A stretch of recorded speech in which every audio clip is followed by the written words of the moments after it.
ఒకసారి ఒక అందమైన అడవిలో కిరణ్ అనే చిన్న కాకి ఉండేది. ఒక రోజు ఉదయం ఆకాశం నుండి అద్భుతమైన బంగారు సూర్యకిరణాలు నెమ్మదిగా క్రిందికి పడుతున్నాయి.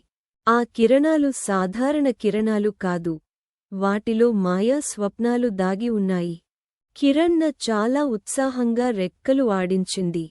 కిరణ్ ఆ మాయా కిరణాలను సేకరించాలని నిర్ణయించుకుంది.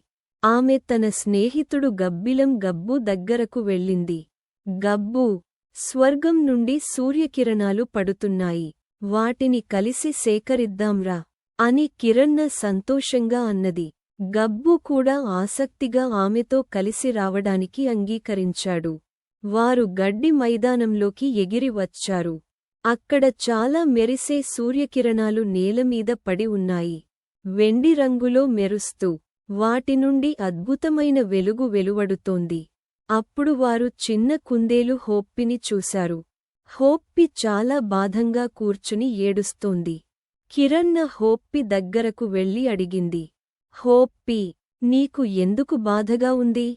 హోప్పి అన్నది, నాకు చాలా రోజులుగా సంతోషమైన స్వప్నాలు రావడం లేదు.